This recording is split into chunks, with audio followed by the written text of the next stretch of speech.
क्या होगा अगर मैं आपसे कहूं कि दुनिया की सबसे लग्जरी घड़ी बनाने वाली कंपनी की शुरुआत किसी अरबपति ने नहीं बल्कि एक ऐसे लड़के ने की थी जिसने सिर्फ 12 साल की उम्र में अपने माँ बाप दोनों को खो दिया था। एक ऐसा बच्चा जिसकी विरासत उसके हाथ से निकल गई, जिसे अपना घर छोड़ना पड़ा और जिसने बिल्कुल शून्य से शुरुआत करके ऐसा साम्राज्य खड़ा किया कि आज रोलेक्स पहनना सिर्फ समय देखने का नहीं बल्कि स्टेटस का प्रतीक माना जाता है। लेकिन सवाल है, एक अनाथ लड़का आखिर दुनिया की सबसे प्रतिष्ठित वॉच कंपनी कैसे बना गया? इस कहानी की शुरुआत होती है 22 मार्च 1881 से, जब जर्मनी के कुलम्बाख शहर में हांस विल्सडॉर्फ का जन्म हुआ। उनका परिवार लोहे के सामान का कारोबार करता था और आर्थिक रूप से अच्छी स्थिति में था। बचपन आराम से गुजर रहा था, लेकिन किस्मत ने उनके लिए कुछ और ही तय कर रखा था। 1892 में उनकी माँ का लंबी बीमारी के बाद निधन हो गया। हांस अभी सदमे से उबर भी नहीं पाए थे कि अगले ही साल उनके पिता भी दुनिया छोड़ गए। सिर्फ 12 साल की उम्र में हांस और उनके भाई बहन पूरी तरह अनाथ हो चुके थे।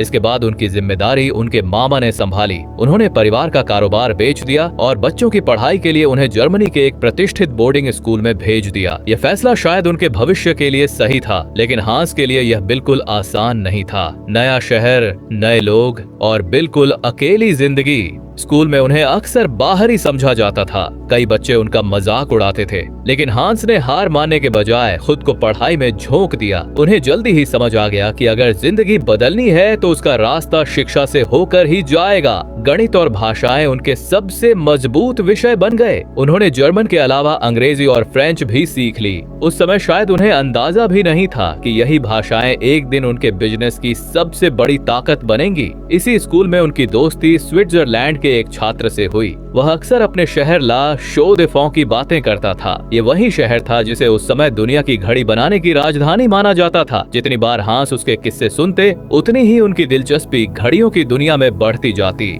स्कूल खत्म होने के बाद उन्होंने फैसला कर लिया कि अब उन्हें अपनी राह खुद बनानी है। सिर्फ 19 साल की उम्र में हांस जर्मनी छोड़कर स्विट्जरलैंड के जिनेवा पहुंच गए। वहां उन्हें एक पर्ल एक्सपोर्ट कंपनी में नौकरी मिल गई। कंपनी खुद कुछ बनाती नहीं थी, बल्कि अलग अलग जगहों से मोती खरीदकर उन्हें ग्रेडिंग और पैकिंग करके बेचती थी। यहीं हांस ने पहली बार बिजनेस का एक बड़ा सिद्धांत सीखा। कई बार सबसे ज्यादा कमाई बनाने वाले नहीं, बल्कि सही तरीके से बेचने वाले करते हैं। उन्होंने कंपनी की सेल्स, ग्राहकों से व्यवहार और अंतर्राष्ट्रीय व्यापार को बहुत ध्यान से समझा। यह अनुभव आगे चलकर उनके लिए किसी बिजनेस स्कूल से कम साबित नहीं हुआ। कुछ समय बाद उन्हें अपने पुराने दोस्त का एक पत्र मिला। उसमें स्विट्जरलैंड की एक बड़ी वॉच कंपनी में नौकरी का प्रस्ताव था। ये वही शहर था जिसके बारे में वह सालों से सुनते आ रहे थे। हांस ने बिना ज्यादा सोचे यह मौका स्वीकार कर लिया। साल 1900 में उन्होंने उस कंपनी में बतौर क्लर्क और अंग्रेजी संवाद अधिकारी काम शुरू किया। उनकी जिम्मेदारी विदेशी ग्राहकों से संपर्क रखने के साथ साथ रोज सैकड़ों पॉकेट वॉच की जांच करना भी थी कि वे सही समय दिखा रही हैं या नहीं। यहीं से उनकी जिंदगी बदलनी शुरू हुई। हर दिन उनके हाथों से दर्जनों घड़ियां गुजरती थीं। वे सिर्फ उन्हें देखते नहीं थे, बल्कि उनके अंदर छिपी तकनीक को समझने की कोशिश करते थे। धीरे धीरे उन्हें एहसास हुआ कि घड़ी बनाना सिर्फ एक मशीन तैयार करना नहीं, बल्कि इंजीनियरिंग, डिजाइन और भरोसे का मेल है। उन्हें अभी नहीं पता था घड़ियों की दुनिया अब हांस विल्सडॉर्फ को अपनी ओर खींच चुकी थी। लेकिन किस्मत ने एक बार फिर उनका रास्ता बदल दिया। सिर्फ 2 साल नौकरी करने के बाद उन्हें जर्मनी लौटना पड़ा, क्योंकि उस समय सैन्य सेवा करना अनिवार्य था। अपनी सैन्य सेवा पूरी करने के बाद 22 साल की उम्र में हांस ने फिर एक बड़ा फैसला लिया। इस बार उनका ठिकाना बना लंदन। लंदन में उन्हें एक प्रतिष्ठित वॉच कंपनी में नौकरी मिली, जहां उनकी जिम्मेदारी सिर्फ घड़ियां बेचना नहीं, बल्कि नए ग्राहक जोड़ना और कंपनी की बिक्री बढ़ाना था। कुछ ही समय में उन्होंने साबित कर दिया कि वे सिर्फ घड़ियों को समझते ही नहीं, बल्कि उन्हें बेचना भी जानते हैं। इसी दौरान उनकी मुलाकात फ्लोरेंस फ्रांसिस में क्रॉटी से हुई, जो बाद में उनकी पत्नी बनी। लेकिन हांस के मन में एक सपना लगातार पल रहा था, अपनी खुद की वॉच कंपनी शुरू करने का सपना। एक दिन उन्होंने अपने बड़े साले अल्फ्रेड जेम्स डेविस से इस बारे में बात की। हांस के पास अनुभव था, लेकिन पूंजी नहीं। दूसरी तरफ अल्फ्रेड के पास पैसा था और उन्हें हांस की मेहनत पर पूरा भरोसा था। दोनों ने हाथ मिलाया और साल 1905 में विल्सडॉर्फ एंड डेविस नाम से अपनी कंपनी की शुरुआत कर दी। शुरुआत आसान नहीं थी। कंपनी खुद घड़ियां नहीं बनाती थी। हांस स्विट्जरलैंड के बेहतरीन निर्माताओं से घड़ी के मूवमेंट मंगवाते, उन्हें इंग्लैंड में शानदार केसिंग के साथ तैयार करवाते और फिर अपने नाम से बेचते। यहीं हांस ने एक ऐसी चीज नोटिस की जिसने पूरी इंडस्ट्री का भविष्य बदल दिया। उस दौर में लगभग हर आदमी पॉकेट वॉच इस्तेमाल करता था। जबकि रिस्ट वॉच को सिर्फ महिलाओं के फैशन और ज्वेलरी का हिस्सा माना जाता था। लोगों का मानना था कि इतनी छोटी घड़ी कभी भी पॉकेट वॉच जितनी सटीक नहीं हो सकती। लेकिन हांस की सोच सबसे अलग थी। उन्हें लगता था कि जेब से बार बार घड़ी निकालना समय की बर्बादी है। अगर वही घड़ी कलाई पर हो और उतनी ही सटीक चले तो भविष्य उसी का होगा। उस समय यह विचार लोगों को पागलपन लगता था, लेकिन हांस ने तय कर लिया था वह दुनिया की सबसे भरोसेमंद रिस्ट वॉच बनाएंगे। इसके लिए उन्होंने पूरे यूरोप की यात्रा शुरू कर दी। वे अलग अलग घड़ी निर्माताओं से मिलते, उनके डिजाइन समझते, मशीनों का अध्ययन करते और हर नई तकनीक सीखते। धीरे धीरे उनकी घड़ियों की गुणवत्ता बेहतर होती गई और बाजार में उनकी पहचान बनने लगी। अब एक और समस्या थी, कंपनी का नाम। विल्सडॉर्फ और डेविस लंबा भी था और हर भाषा बोलने वाले व्यक्ति के लिए आसान भी नहीं था। हांस ऐसा नाम चाहते थे जो छोटा हो, याद रखने में आसान हो और घड़ी के डायल पर भी खूबसूरत लगे। कई दिनों तक उन्होंने अंग्रेजी वर्णमाला के 5-5 अक्षरों को जोड़कर अलग अलग नाम बनाए। फिर एक दिन उन्हें एक शब्द सूझा, रोलेक्स।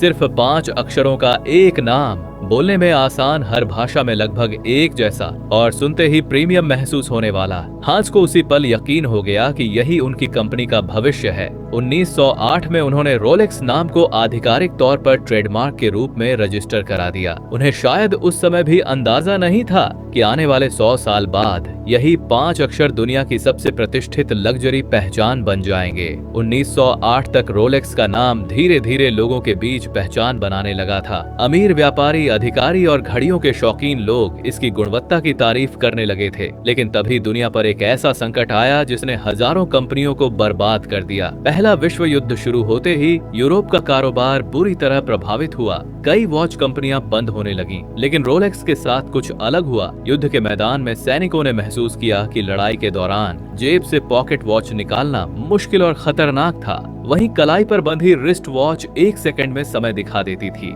धीरे धीरे सैनिकों के बीच रोलेक्स की मांग बढ़ने लगी। इसी दौरान रोलेक्स ने एक और बड़ी उपलब्धि हासिल की। उसकी घड़ियों को स्विट्जरलैंड से क्रोनोमीटर सर्टिफिकेशन मिला, जो उस समय किसी भी रिस्ट वॉच के लिए बहुत बड़ी बात थी। बाद में लंदन की क्यू ऑब्जर्वेटरी ने भी रोलेक्स की सटीकता को प्रमाणित किया। अब लोगों को यकीन हो गया था कि रिस्ट वॉच भी पॉकेट वॉच जितनी भरोसेमंद हो सकती है। लेकिन मुश्किलें अभी खत्म नहीं हुई थीं। 1914 में ब्रिटेन ने निर्यात करने वाली कंपनियों पर भारी टैक्स लगा दिया। ऊपर से युद्ध की वजह से जर्मन मूल के लोगों के प्रति माहौल भी खराब होने लगा था। हांस विल्सडॉर्फ का जर्मन नाम उनके बिजनेस पर असर डाल सकता था। हांस ने तुरंत फैसला लिया। उन्होंने कंपनी का मुख्यालय लंदन से स्विट्जरलैंड शिफ्ट कर दिया और धीरे धीरे विल्सडॉर्फ एंड डेविस की जगह सिर्फ एक नाम को आगे बढ़ाया, रोलेक्स। 1919 में कंपनी पूरी तरह जिनेवा पहुंच चुकी थी।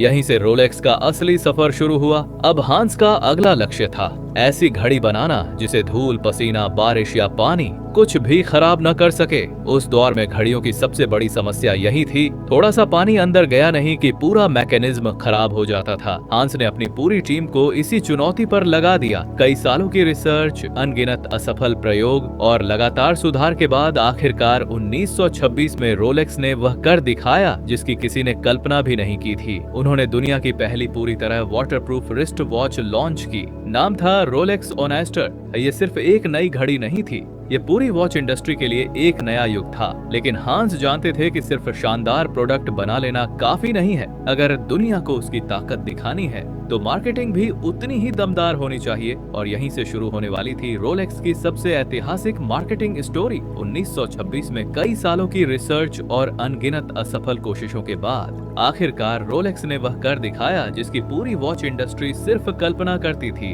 कंपनी ने दुनिया की पहली पूरी तरह waterproof wrist watch Rolex Oyster launch की। लेकिन हांस विल्सडॉर्फ अच्छी तरह जानते थे कि सिर्फ यह दावा कर देने से लोग विश्वास नहीं करेंगे। उन्हें ऐसा सबूत चाहिए था जिसे पूरी दुनिया अपनी आंखों से देख सके। तभी 1927 में उन्हें एक सुनहरा मौका मिला। ब्रिटिश तैराक मर्सिडीज ग्लाइड से इंग्लिश चैनल पार करने की कोशिश कर रही थी। हांस ने उन्हें एक रोलेक्स ऑयस्टर पहनने के लिए दी। लगभग 10 घंटे तक बर्फ जैसे ठंडे पानी में रहने के बाद भले ही वह अपना मिशन पूरा न कर सकी, लेकिन जब घड़ी को बाहर निकाला गया तो वह पहले की तरह बिल्कुल सही चल रही थी। अगले ही दिन अखबारों में रोलेक्स की चर्चा शुरू हो गई। हांस यही नहीं रुके, उन्होंने अपनी घड़ियों को पानी से भरे कांच के टैंकों में मछलियों के साथ दुकानों की खिड़कियों में सजाना शुरू किया ताकि लोग खुद देख सकें कि रोलेक्स सचमुच पानी से नहीं डरती। ये उस दौर की सबसे अनोखी मार्केटिंग रणनीतियों में से एक थी और इसी ने रोलेक्स को पूरी दुनिया में पहचान दिला दी। इसके बाद कंपनी लगातार नए नए रिकॉर्ड बनाती चली गई। 1931 में रोलेक्स ने ओनेस्टर परपेचुअल पेश की, जो दुनिया की पहली सफल self winding waterproof wrist watch थी। अब घड़ी को बार बार चाबी देने की जरूरत नहीं थी, हाथ की हलचल ही उसे लगातार चलाती रहती थी। इसके बाद 1945 में रोलेक्स डेडजस्ट आई, जिसने पहली बार अपने आप बदलने वाली तारीख का फीचर दिया। फिर 1956 में डे डेट लॉन्च हुई, जो तारीख के साथ सप्ताह का दिन भी दिखाती थी। लेकिन रोलेक्स की सबसे आइकॉनिक घड़ियों में से एक थी रोलेक्स सबमरीन, जिसे 1953 में लॉन्च किया गया। यह गहरे समुद्र में गोताखोरी के लिए बनाई गई पहली सफल प्रोफेशनल डाइविंग घड़ियों में गिनी जाती है। अब रोलेक्स सिर्फ एक खूबसूरत घड़ी नहीं रही, बल्कि इंजीनियरिंग, भरोसे और मजबूती का प्रतीक बन चुकी थी। इसी दौरान हांस की निजी जिंदगी में एक और दुखद घटना हुई। 1944 में उनकी पत्नी फ्लोरेंस का निधन हो गया। उनकी याद में हांस ने विल्सडॉर्फ फाउंडेशन की स्थापना की और बाद में रोलेक्स का पूरा स्वामित्व इसी फाउंडेशन को सौंप दिया। यही वजह है कि आज तक रोलेक्स किसी शेयर बाजार में लिस्टेड नहीं है और न ही इसे कभी बेचा गया। 1960 में हांस विल्सडॉर्फ इस दुनिया से विदा हो गए, लेकिन उनकी बनाई हुई विरासत यहीं नहीं रुकी। उनके जाने के बाद भी रोलेक्स लगातार नई ऊंचाइयों को छूती रही। 1985 में कंपनी ने अपनी घड़ियों में 904L स्टेनलेस स्टील का इस्तेमाल शुरू किया, जो उस समय बेहद महंगा और टिकाऊ माना जाता था। इसी तरह लगातार बेहतर मटेरियल, सीमित प्रोडक्शन और बेहतरीन क्वालिटी कंट्रोल ने रोलेक्स को सिर्फ एक वॉच ब्रांड नहीं, बल्कि दुनिया का सबसे बड़ा लग्जरी स्टेटस सिंबल बना दिया। आज करोड़ों लोग रोलेक्स सिर्फ समय देखने के लिए नहीं खरीदते, बल्कि अपनी सफलता दिखाने के लिए खरीदते हैं। लेकिन इस पूरी कहानी की सबसे बड़ी सीख यही है कि एक 12 साल का अनाथ लड़का, जिसके पास न पैसा था, न विरासत और न कोई बड़ा सहारा, उसी ने अपनी दूरदृष्टि, मेहनत और फैसलों के दम पर ऐसा ब्रांड खड़ा किया जिसका नाम आज दुनिया के हर कोने में सम्मान के साथ लिया जाता है। रोलेक्स की कहानी हमें यही सिखाती है कि इंसान की शुरुआत नहीं, बल्कि उसकी सोच, उसका विजन और कभी हार न मानने वाला जज्बा उसके भविष्य का फैसला करता है।